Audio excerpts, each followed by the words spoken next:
Hello there, Flip here, and today we're going to be talking about Xilonen again. But this time I want to go over a few of the misconceptions about her, discussing whether she's even an upgrade to teams, as well as talk about how good her constellations are, because that is something I didn't address in my last video, as well as her prospects as a DPS. But before we do that, as always, if at any point during the video you're entertained or informed, make sure to drop a like and even consider subscribing, as I talk on various topics regarding Genshin's meta and I'll try to keep you updated. And with that, let's begin. The first thing I want to bring up is how good she is in Ito teams, as that was something I wrote off completely due to the wording of her skill. It states that her samples need to be activated to give a resistance shred, but the only way to activate them is through her A1, that gives night soul points when you normal attack, which is only possible if you have two swirlable elements on your team. But after seeing her gameplay, her geo samples will be activated no matter what, so yes, even in mono geo teams you will still get the resistance shred. In mono geo teams I still wouldn't bother, to be honest, but in G3O teams where you can use another character to trigger the scroll set and have this resistance shred on top of it, then Xilonen does end up being an upgrade to Ito teams, just because the geo characters yet to run were either Albedo or Chiori, who weren't doing that much damage, or Zhongli, in which Xilonen just buffs more, and she actually contributes a pretty good amount of off-field damage as well. So even though the memes were funny, I admit I was wrong. Xilonen is an upgrade to Ito teams. But in the same vein, if you just take Xilonen away and play her with Zhongyun, Furina, and Goro, she actually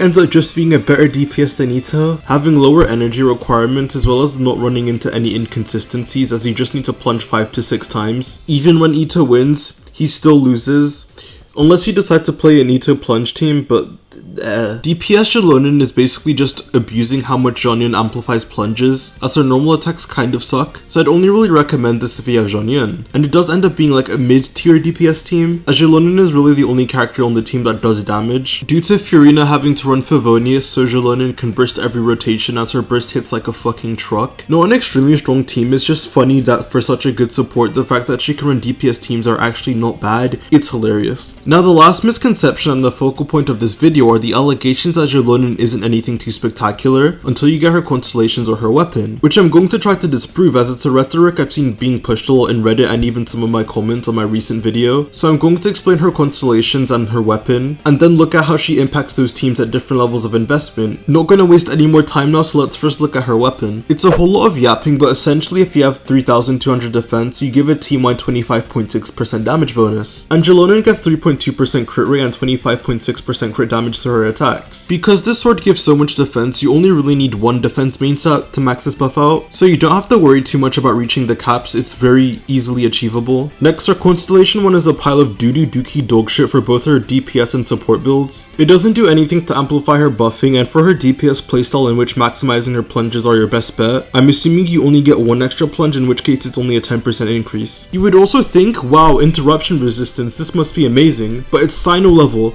which is quite weak. So unless it's a character that already gets some base interruption resistance like most Natlan characters, you aren't really going to feel this at all. C2 is the big one to look out for, which I'll show the values later, but essentially when the samples are activated, if you're a Geo character you get 30% crit rate, if you're Pyro you get 40% attack, Hydra gets 40% HP, if you are Electra you get a 5-second burst cooldown decrease and 20 energy, and Cryo gets 50% crit damage. Tangent, can we talk about Cryo getting hoed? What the fuck happened to a 1-to-2 ratio? That is supposed to be 60% crit damage? You know, let's move on. People have been confused to whether this applies to all teammates, but no, that is not how that works. If you are Hydra, you will only get the Hydra buff no matter the teammates, and if you're Geo, you only get the Geo buff, etc. C4 is interesting. It essentially adds 2 to 3000 flat scaling onto your basic attacks, and can be triggered up to 6 times. Which for how long it takes you to get to C4, I'd expect something more impactful. C4 is also the last support of Constellation. After that we get her C6, which just hyper buffs her DPS playstyle for 5 seconds. With that explained, let's talk about how impactful she is, starting with the character that benefits the most, being Navia. Navia teams for a while haven't had an ideal Geo pairing, with most of them having anti-synergy, Goro buffing defense which doesn't benefit Navia, or Chiori not reaching her maximum damage potential unless you take away Bennett or Furina to fit in a construct. Kachina alleviated this burden through the scroll set, and now Xilonen further accentuates this by being able to shred Geo resistances. Even at C0, Navia is looking at a 10% personal damage increase over running Kachina, and 30% if you're using Chiori or Albedo. I'd don't really think there's anything else too complicated to talk about regarding how she interacts with Xilonen's constellations, so here's a chart of how much further Xilonen's constellations and weapon end up buffing Navia teams. The 30% crit rate is absolutely massive, but please let go of the hunter set and farm whispers in order for this to be optimal. Thank you. I want to now talk about how Mualani teams improve, seeing as she's the newest character here. Right now Mualani does just lack synergies. Okay, well, she doesn't lack synergies, more so that her synergies have a few issues, in which Xilonen can help as she condenses both the healing role while also taking up Kaza's role in these teams. And because Xilonen has no off-field geo, she also won't steal any pyro aura. So with all this in mind, we're looking at a Zhangling, Xilonen, and Furina or Candace team. The closest rotationally to this is a Baizu Furina setup, but keep in mind there are other high damaging Mualani teams, but they just play on longer rotations, so comparing the DPR would somewhat be unfair. So from that team you're looking at a 22% upgrade over using a character like Baizu. And again, here's the comparison past that if you want it. What I find hilarious about this is that Mualani only gets half of Xilonen's C4 hits, but because she vapes all her hits and vapes and flat damage buff skill quite well, it ends up being a good increase to her regardless. Let's talk about the less attractive Hydra DPS now, shall we? Neuvillette's best team in my opinion was a Furina Zhongli Kaza team. For some reason people don't understand that you don't need a team-wide healer for Furina, and Neuvillette's self-healing is so strong that he'll be able to offset Furina's drain by himself, as well as consistently proc her A1 for even more healing, so this part doesn't tend to matter. Xilonen aims to replace Zhongli in these teams as she gives a stronger damage bonus and a stronger resistance shred than Zhongli, making her just a direct upgrade by about 7%. And of course here's the upgrade by Constellation and weapon if you're into that. Overall, even though she heals, I don't think the fanfare consistency is going to be much higher, if it's even higher at all in these teams, which is why I got a much bigger increase in my last video.